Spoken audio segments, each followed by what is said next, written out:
میری چھوٹی سی کائنات تھی جب شادی ہوئی 20 برس کی تھی اور وہ 18 برس کے تھے۔ میں نے اپنے جیون ساتھی کی باتوں سے محسوس کر لیا کہ ان کو معمولی ملازمت ملنے کا بڑا ہی قلق ہے، وہ بھی ایک پرائیویٹ ادارے میں جہاں نوکری کی تحفظ کی کوئی ضمانت نہیں۔ وہ دکھ سے کہا کرتے تھے، زاہدہ اگر کوئی میرا ساتھ دینے والا ہوتا تو میں آج وکیل کا منشی نہ ہوتا بلکہ مقابلے کے امتحان کی تیاری کر رہا ہوتا۔ سچ کہتے ہیں اگر آگے پڑھتے تو افسر بن سکتے تھے۔ میرے والد ہیڈ ماسٹر تھے، میرے دل میں تعلیم کا تقدس تھا اور علم کو حاصل کرنے کا شوق رکھنے والوں کو قدر کی نگاہ سے دیکھتی تھی۔ سوچا کیوں نہ میں ہی اپنے شوہر کا ساتھ دوں اور وہ اپنے آفیسر ہونے کا خواب پورا کر لیں۔ والد صاحب نے اپنے محکمے کے افسران کو کہہ کر میری نوکری کے لیے بھاگ دوڑ کی۔ میں گریجویٹ تھی لہٰذا ایک سرکاری اسکول میں ٹیچر لگ گئی۔ تب میں نے دن رات فواد کو کہنا شروع کر دیا کہ آپ کالج میں داخلہ لے لیں اور تعلیم کا سلسلہ جاری رکھیں، میں آپ کا ہر طرح سے ساتھ دوں گی۔ فواد دل برداشتہ تھے، یتیم ہو جانے کے سبب انہوں نے اپنے چچا کے گھر پرورش پائی تھی جس نے ان کو بامشکل میٹرک پاس کرنے دیا اور پھر کام سیکھنے کی خاطر ایک وکیل دوست کے دفتر میں بٹھا دیا۔ میرے کہنے سے فواد نے کالج میں داخلہ لے لیا اور میں ملازمت کرنے لگی۔ اس دوران میرے 2 بیٹے ہوئے، ان کی پرورش میں میری والدہ نے تعاون کیا تاکہ میں سکون سے ملازمت کر سکوں اور فواد بھی سکون سے اپنی پڑھائی کی طرف توجہ دے سکیں۔ میری تنخواہ کم تھی، والد بھی ریٹائر ہو گئے، میرا بھائی ابھی کمانے کے لائق نہیں تھا، دونوں بہنوں کی شادیاں کرنی تھیں، میکے کی جانب سے مالی مدد کی امید نہ تھی۔ کیا بتاؤں کیسے نہایت تنگی حالی میں صبر و شکر سے گزارا کیا، ہر طرح سے اپنے شوہر کی ذہنی اور روحانی آسودگی کا خیال رکھا اور ان کو سکھ پہنچانے کی خاطر دن رات کا آرام فراموش کر ڈالا۔ فواد ہمہ وقت پڑھائی میں مشغول رہتے اور میں ان کی خدمت گزاری میں حاضر رہتی تھی۔ ایسا صرف اس وقت ہو سکتا ہے جب میاں بیوی میں محبت ہو اور سکون سے رہتے ہوں اور ان میں باہمی اعتماد کا رشتہ بھی مضبوط ہو۔ ہمارے دامن میں یہ ساری نعمتیں موجود تھیں۔ ان دنوں بے شک زندگی کٹھن تھی مگر بوجھ محسوس نہ ہوتی تھی۔ ہماری منزل ایک تھی جس کا تعین ہم نے کر لیا تھا۔ جب زندگی بامقصد ہو جائے تو ہر قدم ایک قیمت رکھتا ہے، ہر مشکل راحت بن جاتی ہے۔ بیان نہیں کر سکتی کہ کس طرح وہ پرمشقت دن بیتے۔ فواد جی امتحان دیتے رہے اور میں زندگی کے امتحانوں سے گزرتی رہی، گھرداری، نوکری، بچے، سبھی کچھ سنبھالتی رہی۔ اور جب فواد نے مقابلے کا امتحان پاس کر لیا میں 4 بچوں کی ماں بن چکی تھی۔ مجھ پر بڑا بوجھ تھا، ہمت جواب دے چکی تھی، لیکن ہم خوش تھے، ہمارے اچھے دن آ گئے تھے، منزل اب سامنے تھی۔ فواد نے اعلیٰ درجے پر امتحان پاس کیا، ان کو افسری مل گئی۔ ہم ایک چھوٹے سے بوسیدہ اور غیر معیاری مکان سے سرکاری بنگلے میں شفٹ ہو گئے۔ اب پتہ چلا کہ زندگی کسے کہتے ہیں۔ ارد گرد کے صحت مند ماحول نے بچوں کی شخصیت پر اچھا اثر ڈالا۔ مجھ کو نوکر چاکر میسر آ گئے، گھر میں نیا فرنیچر سج گیا۔ جس زندگی کا ہم نے خواب دیکھا تھا اور جس خواب کی تعبیر کے لیے اتنی محنت کی تھی وہ پورا ہو چکا تھا۔ آج فواد اعلیٰ عہدے پر فائز تھے اور مجھے ان کی محنت کا ثمر مل گیا تھا، ان پر فخر ہوتا تھا۔ میرے بچوں کو بھی شاندار مستقبل ملنے والا تھا، وہ اچھے اسکولوں میں معیاری تعلیم حاصل کر رہے تھے۔ ہمارے ارد گرد بھی افسران کی رہائش گاہ تھیں، ان کی بیگمات عمدہ لباس زیب تن کرتیں، اونچی سوسائٹی کی رکن تھیں۔ ان میں سے اکثر اپنے شوہروں کے ہمراہ پارٹیوں میں جاتی تھیں، جبکہ میں ان جیسا پہناوا پہن نہیں سکتی تھی اور نہ اعلیٰ سوسائٹی کے ادب و آداب جانتی تھی۔ میں تو چھوٹے چھوٹے بچوں میں الجھی ہوئی تھی، جبکہ فواد چاہتے تھے میں بھی ان کی بیگمات جیسی نظر آؤں، ان جیسا ماحول اپناؤں اور اپنے اعلیٰ افسر کی بیوی جیسی لگوں، جبکہ میری صحت، محنت اور مسلسل ذہنی دباؤ کے سبب جواب دے گئی تھی اور اب مجھ کو مکمل آرام کی ضرورت تھی۔ مجھ پر تو برسوں کی تھکن طاری تھی، نوکری، پھر بچوں کی ذمہ داریاں، اخراجات پوری کرنے کے تفکرات، ان سب چیزوں نے میرا حلیہ بگاڑ دیا تھا۔ خود سے بے نیاز اور بے خبر رہنا میری عادت بن چکی تھی۔ اب کوشش بھی کرتی تو خود کو بنا سنوار کر نہیں رکھ سکتی تھی، جیسے کہ 26 سال کی عمر میں میری جواں سالی کی کشش کھو گئی ہو۔ میں ادھیڑ عمر لگنے لگی تھی۔ میری اس کم مائگی کے سبب فواد مجھ سے کھچے کھچے رہنے لگے۔ وہ مجھ کو نوخیز، ناز و شاداب پھول جیسا کھلا کھلا دیکھنا چاہتے تھے اور اب میں گرتی صحت کے سبب ان کے تصورات کو پورا نہیں کر پا رہی تھی۔ فواد ان لوگوں میں سے تھے جو اپنے دھن کے پکے ہوتے تھے، جب ایک بار ان کا دل کسی پر آ جاتا ہے تو پھر وہاں سے نہیں ہٹتا۔ میری بدقسمتی کہ اب ان کے ذہن میں یہ بات سما گئی کہ میں ان کے قابل نہیں ہوں۔ انہوں نے مجھ سے دور رہنا شروع کر دیا۔ اپنے ایک افسر کے ہاں ان کا آنا جانا تھا، جس کی ایک نوجوان لڑکی تھی، وہ فواد کو پسند کرنے لگی تھی۔ مجھ کو ان کے رومانس کا اس وقت پتہ چلا جب وہ آخری حدود تک پہنچ گئے تھے۔ فواد نے بالآخر یہ فیصلہ کر لیا کہ مزید ترقی کے لیے اب مجھ کو ان کے ساتھ نہیں رہنا چاہیے۔ انہوں نے مجھے اور بچوں کو اپنے گاؤں والے مکان میں شفٹ کر دیا اور اپنے اعلیٰ آفیسر کی بیٹی سے شادی کر لی۔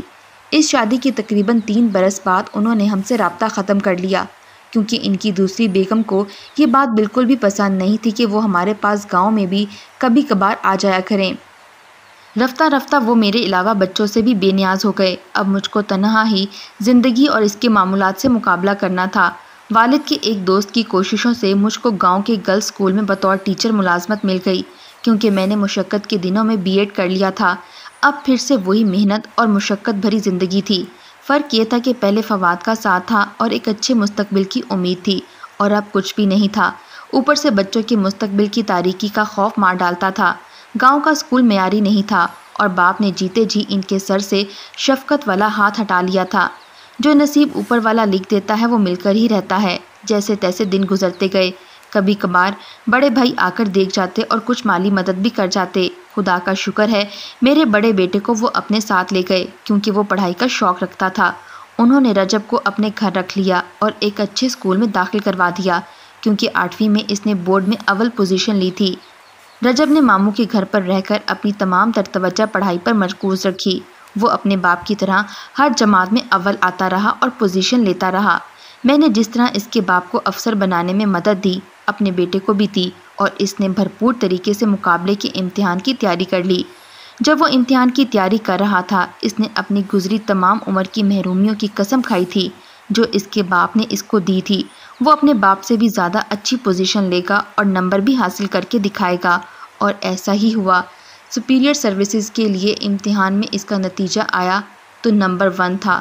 اخبارات میں جب فواد نے بیٹے کے نتیجے کے بارے میں پڑھا اور اس کا انٹرویو دیکھا تو اس کو خیال آیا کہ میرا لائق بیٹا میری رہنمائی کے بغیر ہی زندگی بسر کرنے چلا ہے۔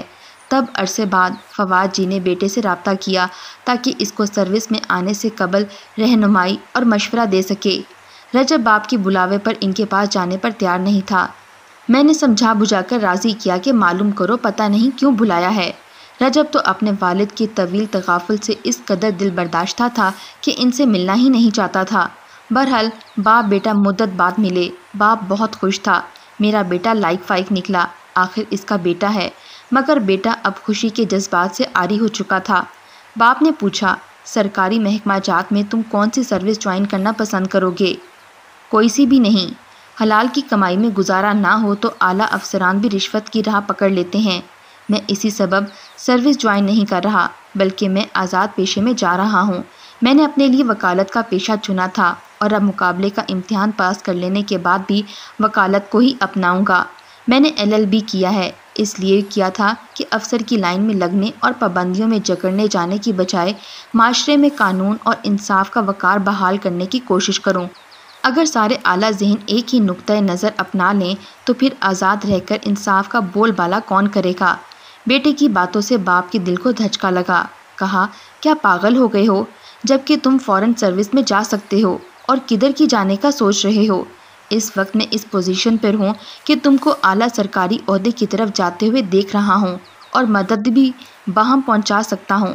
شکریہ، مجھ کو آپ کی مدد نہیں چاہیے۔ آپ کو اپنی کمشنری مبارک ہو اور مجھے میری وکالت۔ میں تم کو فورن سروس میں اعلیٰ عہدے پر دیکھنا چاہتا ہوں رجب۔ تم میرے بیٹے ہو، میرے نقش قدم پر آؤ۔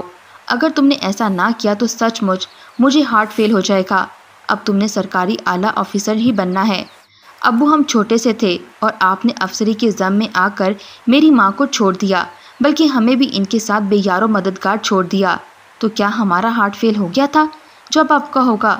فواد کو بیٹے سے ایسے کڑوے جواب کی توقع نہ تھی۔ کہا کہ تمہارے ماموں تمہارے سرپرست بن گئے تھے تو ہی مجھ کو اطمینان تھا کہ تم غلط راہ نہیں لگو گے۔ غرض کے فواد کے اس بات کو رجب نے قبول نہ کیا اور وہ ان کی آفر کو ٹھکرا کر واپس لوٹ آیا۔ جب اس نے واپس آ کر یہ تمام ردات سنائی سو مجھے بہت دکھ ہوا۔ شاید میں ابھی تک ان سے محبت کرتی تھی۔ میں نے بیٹے سے کہا، تم ویسا ہی کرو جیسا تمہارا باپ چاہتا ہے، مگر نئی نسل کا پرانی نسل کو گردانتی ہے۔ رجب نے ویسا ہی کیا جو سوچا تھا۔ وہ وکالت کی پرخار اور محنت طلب راہ پر چل گیا۔ جب اس بات کی خبر فواد کو ہوئی تو ان کو ایسا دھچکا لگا کہ ہارٹ اٹیک ہو گیا۔ یہ تو ہم سوچ بھی نہیں سکتے تھے کہ ایسا ہو جائے گا۔ شاید وہ ابھی تک اس ضم میں تھے کہ بچے تو انہی کے ہیں، بھلا کیسے ان سے باغی ہو سکتے ہیں۔ خدا کی قدرت کی دوسری بیوی سے کوئی اولاد نہ تھی۔ میں نے دوسرے بیٹے سے کہا کہ تم جاؤ والد کے پاس، وہ بھی نہیں گیا۔ ان کی ساری اولاد ہی ان سے خفا تھی۔ وہ ہسپتال میں زیر علاج تھے مگر کوئی بچہ ان کے پاس نہیں گیا، بیٹے اور نہ ہی بیٹیاں۔ آج فواد کو اس جہان سے گزرے مدت ہو گئی ہے۔ رجب ایک نامی گرامی وکیل بن چکا ہے۔ اسے زندگی کی ہر خوشی اور بہت سی کامیابیاں ملی، لیکن اس بات کا اس کو اب قلق ہوتا ہے کہ وہ باپ کو صدمہ دینے کا سبب بنا۔ ان کو ہارٹ اٹیک ہوا اور بعد میں وہ اسی مرض کے سبب جان سے گئے۔ ہو سکتا ہے کہ ان کو پہلے ہی دل کا مرض لاحق ہو اور رجب کی گستاخی ایک بہانہ بن گئی ہو، لیکن اسے پھر بھی اکثر احساس ہوتا ہے کہ وہی ان کا مجرم ہے۔ کاش اگر فواد زندہ رہتے تو باقی اولاد کی کامیابیوں کی خوشیاں دیکھ پاتے۔ میری سبھی بچے لائق اور اچھی پوزیشن پر پہنچ کر کامیاب زندگی گزار رہے ہیں، مگر افسوس ان کے روشن مستقبل کو دیکھنے کے لیے ان کا باپ نہیں۔ اولاد کی خوشیاں دیکھنی فواد کے نصیب میں نہ تھیں۔ یہ بھی اپنا اپنا نصیب ہے کہ کچھ والدین اپنی اولاد کی کامیابی اور خوشی دیکھ پاتے ہیں اور کچھ اس سے محروم رہ جاتے ہیں۔ فواد بھی ایک ایسے ہی چھت نار تھے جن کے سائے تلے دھوپ ہی رہی۔